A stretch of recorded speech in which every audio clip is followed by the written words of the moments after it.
Eu começaria as minhas breves observações, presidente. Como já disse, eu farei juntada de voto escrito nesta fase, que uma das maiores historiadoras, se não a maior historiadora brasileira hoje, na minha compreensão, a professora Heloísa Starling, está publicando um livro, A Máquina do Golpe, como foi desmontada a democracia no Brasil, referindo-se à passagem de 1960, da década de 60.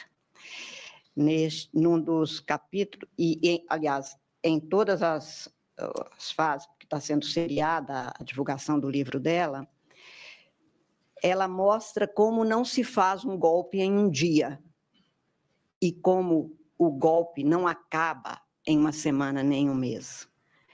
Ela mostra exatamente como, desde a década de 50, logo depois da promulgação de 1946, a movimentação no sentido de não se aceitarem as conquistas constitucionais foram sendo urdidas, trabalhadas, planejadas, para se chegar a uma década de 50 que, para cada um de nós, brasileiras e brasileiros, bem sabemos, foi tumultuada.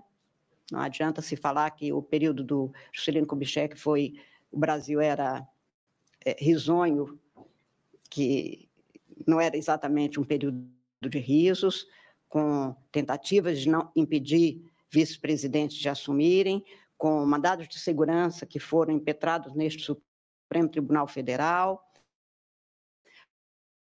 com impeachment informal que aconteceu no Brasil em relação a duas pessoas que de não se empossar o presidente Juscelino Kubitschek, o suicídio do presidente Getúlio Vargas no auge de uma crise gravíssima, isto tudo para dar a eleição de 60, 6 meses depois, a renúncia de um presidente, uma mudança constitucional para instalar o parlamentarismo, tudo isso sendo gerado numa tentativa exatamente de não se permitir que o Brasil se constitucionalizasse numa democracia, acabando exatamente em 1964.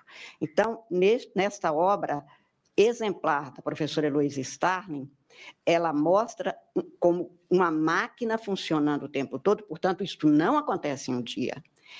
E na denúncia apresentada pelo professor Paulo Gonet, pelo Procurador-Geral da República, se eu começar a ler, e quem assistir esse filme de trás para frente, do dia 8 de janeiro, nós, numa situação realmente de servidores públicos, como somos nós no Supremo, e que estávamos também, pelo menos em parte de nós, no Tribunal Superior Eleitoral, nós sabemos o que foi viver, não é, ministro Alexandre? O tempo todo, com um ruído debaixo dos pés, que eu mesma pedi, inclusive, a antecipação da diplomação do presidente, marcada inicialmente para o dia 19, que é o último dia da diplomação, e eu comentei com o ministro Alexandre, realmente houve a passagem para o dia 12, porque havia alguma coisa que eu não entendia muito bem, que as pessoas não entendiam, mas que não pareciam que estava todo mundo acolhendo tranquilamente, embora não houvesse nada formalizado, porque não se formaliza golpe, porque não se planeja as escâncaras, embora houvesse uma sucessão de atos e fatos que são descritos na passagem. Então, se eu desenrolar do dia 8 para trás, as pessoas, por acaso,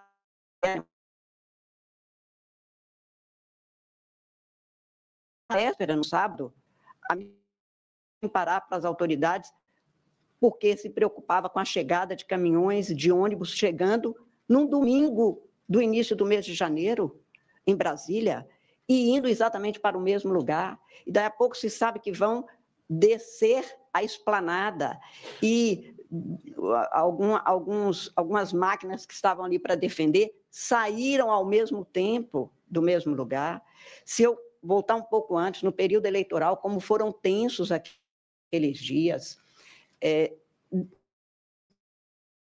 as tentativas de impedir votar, a máquina funcionando para desacreditar o que é da confiança do cidadão e da cidadã brasileira pela singela circunstância de que é confiável, segura, rígido, correto o processo eleitoral brasileiro, a tentativa o tempo todo em praça pública, em avenidas importantes do país, excluindo pessoas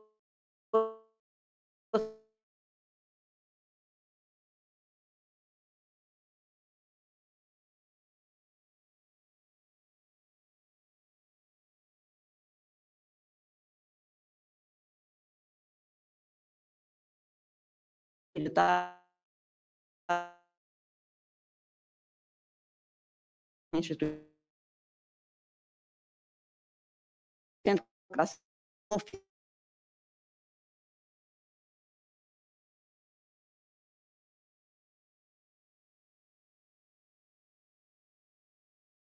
uma aventura com a possibilidade de cada um se fazer feliz. Isto a democracia propicia, isto a ditadura não permite. E o ministro Flávio Dino vem de lembrar, se é fato que naquele dia, na frente ou dentro do Supremo, ou do Palácio do Planalto, ou do Congresso Nacional, não morreu alguém, ditadura mata. Ditadura vive da morte, não apenas da sociedade, apenas da democracia, mas de seres humanos de carne que são torturados, mutilados, o interesse daquele que detém o poder para o seu próprio interesse. Não é para o público, não é para o benefício. A Constituição brasileira já faz referência ao impedir grupos armados, ao, de uma vez, estabelecer como crimes alguns comportamentos que são tipificados pelo legislador. O que é descrito nesta denúncia, tomando emprestado ao que esta grande historiadora brasileira afirma como se desmonta a democracia na década de 60, que já vinha preparada desde a década de 40, de 50, como nós tivemos isso na década de 20, como nós tivemos no início da República, esta tentativa contínua que por si gera os atos e as consequências. E é óbvio que se diz, não, mas os poderes constituídos, as instituições continuaram porque não se teve sucesso, não se teve êxito, porque senão não estaríamos aqui. Ministro Alexandre, ministro Fux, que tinha sido presidente deste Supremo Tribunal Federal, no auge de um processo que ele dizia, dormi no Supremo para defender literalmente com a minha presença a institucionalidade na presidência naquele período do 7 de setembro de 2021. Nós, do Tribunal Superior Eleitoral, então, que o tempo todo recebíamos todas as mensagens, não estaríamos aqui, por óbvio. Já houve mais de uma tentativa, portanto, de se calarem as instituições democráticas, de se extinguir a democracia no Brasil. Isto é gravíssimo. Isto foi feito pelos advogados, que de forma correta, de maneira honesta, como é da história dos grandes, bons e verdadeiros advogados, atestaram, não somos favoráveis e não tem que ser, porque advogado defende o cliente, com as condições do cliente, e não tem que ser favorável a nada, porque se fosse assim, nenhum assassino teria um advogado. Podia ter um lobista, podia ter um rábula de alguma natureza. A advocacia é um compromisso que a gente jura quando entra na Ordem dos Advogados do Brasil, para defender o direito e a justiça. E assim tem sido pelos advogados, por isso ontem eu elogiei a conduta de todos eles, e todos eles se manifestando na tribuna, como nas suas peças, de que somos contra esse tipo de situação e vamos provar se o meu cliente participou ou não, e se não participou, se ele tem que ser absolvido, porque haveria ou identificação falsa dos fatos, o que seja. Mas o que é preciso é desenrolar dia 8 para paz, chegar a máquina que é por desmontar a democracia, que é um fato.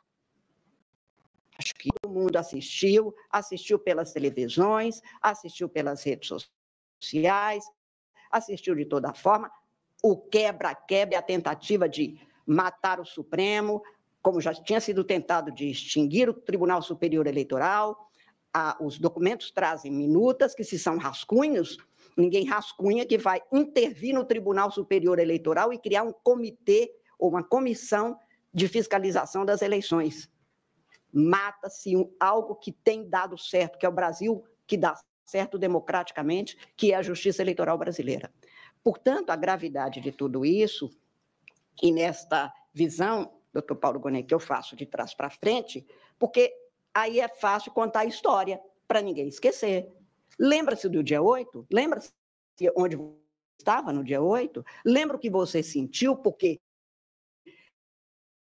mais de 80% do povo não no sentido da condenação penal, mas sociopolítica, aqueles atos de vandalismo, de destruição, que quebrar a portaria, que quebrar o plenário do Supremo, não é algo de um de nós, os 11 ministros, que somos nuvens passageiras, como todo mundo na vida, como quem ocupa cargo público. Nós somos passageiros. Nós estamos aqui cumprindo as funções enquanto estivermos, mas o Supremo é do Brasil. O plenário do Supremo foi uma construção do Brasil e tem uma simbologia nisso. Há juízes que, em última instância, aplicam a Constituição e guardam por ela. E esta é uma Constituição democrática. Portanto, a gravidade deste fato e a contínua tomada de atos, tomada de providências, medidas ilícitas, criminosas foram adotadas e deflagraram a tal festa da Selma. Este é um fato. Quem praticou, como participou, como cometeu, nenhuma daquelas pessoas que estavam ali, não estavam ali porque sozinha dentro de casa resolveram passear na calçada do Forte Apache. Não foi isso. E eu acho que ninguém minimamente inteligente pensa isso. O certo é que este quadro foi investigado, apurado até aqui com indícios. Esses indícios levam à denúncia, que, portanto, com todas as escusas, pelo entendimento que eu entendo perfeitamente diversa dos nobres advogados, e que eu reitero, com todo o talento, expressaram aqui e nos seus documentos a defesa dos seus clientes, que haverá de se verificar mesmo, se participaram, quem participou, como participou, e a fase não é essa, porque essa é uma fase de recebimento de denúncia, nada mais. O compromisso nosso é de, tendo um fato, cumprir o dever, que é do Poder Judiciário, neste caso do Supremo Tribunal Federal, de receber a peça, verificar a partir da instrução que será feita, com todo o direito ao devido processo legal, ampla defesa, com todos os recursos a ela inerentes, tudo isso será feito no tempo certo, na fase certa. Aqui, o Estado juiz cumpre o dever, que não é subjetivo, que não é discricionário, investigado, esclarecido, para que, mais uma vez, o Brasil não tenha uma tentativa de golpe de Estado, como nós já tivemos golpes de Estado, 37, 64, e que nada se faça, e, portanto, depois, esta máquina de desmontar a democracia continue a reverberar, continue a atuar, num primeiro momento mais quieto, depois ela começa a fazer ruído, depois ela explode, como estão em alguns documentos, referências feitas. Acho, portanto, que não é inepta a denúncia, porque ela descreve os indícios, os fatos, as circunstâncias, hora, dia, documentos, que, em princípio, são atribuídos a um a outro e que vai se verificar esta concatenação. Se ela existe, como existe, quais os tipos penais que incidem, que foram aqui denunciados, objetos da denúncia, e não se há de dizer que foi sem violência, a violência aconteceu, e não foi ocasional, nem foi algo precário, que houve uma coincidência naqueles dias de sábado à noite e de domingo durante o dia. Um desapareceu, o outro viajou, o outro estava dormindo, por isso que não atendeu a presidente do Supremo Tribunal Federal, que ligava insistentemente mais para o prédio do Supremo, e alguém fez isso. Ou algumas pessoas fizeram isso, porque isto não aconteceu por uma festinha do final de tarde, que por uma coincidência todo mundo resolveu visitar Brasília, e aí aproveitou e com pedra, pau. Quem chegou aqui no dia 9 de janeiro, há de se lembrar que era impossível não ter sido planejado e provocado, porque, por exemplo, para quebrar a parte onde fica o audiovisual do Supremo no plenário, tem que ter uma altura que nem uma escada normal não chega lá. Alguém chegou, entrou com armas suficientes para chegar até lá e arrebentar com tudo. Alguém planejou, alguém tentou, alguém entrou, alguém executou? Nós precisamos saber isso. É preciso que o Brasil conheça, que o Brasil saiba o que aconteceu e quem praticou o crime tem que pagar pelo crime cometido. Então, aqui ficou claro que algumas falas, inclusive, ministro Alexandre, que foram ditas, não, isso aqui era uma função, sendo que nós sabemos que não é, até porque o que foi chamado, por exemplo, aqui,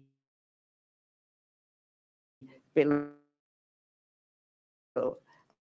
a formulação do projeto de arapongagem, bisbilhotar menos ainda o que não é da alçada de cada um, que não é da competência de cada um, menos ainda se instalar em centros de poder, por uma singela circunstância de que nós não teríamos democracia de jeito nenhum. Aconteceu? Alguém fez? Quem praticou? O que aconteceu a partir daqui? Então, por tudo isso, eu acho que a denúncia não é inepta, acho que os fatos típicos criminosos são narrados, os indícios de materialidade estão presentes, essa descrição que é feita pelo ministro Alexandre, e que não vale a pena repetir também, porque estão no meu voto, também lembro cada qual das etapas e cada um, o que tem como indício, não a ilação, não a sugestão, mas indício que comprova que há pelo menos o conhecimento e alguma participação. Se essa participação era criminosa para obstar ou para favorecer ou realmente para ser partícipe do golpe, é outra história.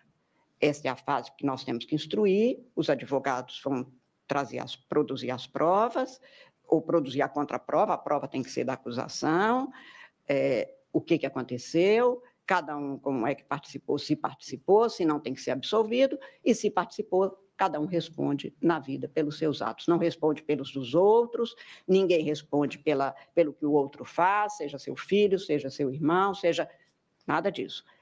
Por isso mesmo é que houve a individualização e eu estou, portanto, presidente, considerando que é apta a denúncia para ser recebida, seria prematuro não receber, seria, na minha compreensão, até um descumprimento do nosso dever, como disse agora o ministro Fux. Nós recebemos. O compromisso é de receber para que o país saiba, que a sociedade brasileira saiba que estamos cumprindo o nosso dever de dar sequência para a apuração devida, para a instrução do processo e para um julgamento justo e democrático, porque, felizmente, o golpe não deu certo, temos democracia no Brasil, temos um Supremo atuando como sempre atuou. Voto, portanto, no sentido de receber a denúncia, tal como apresentado pelo Procurador-Geral da República, presidente.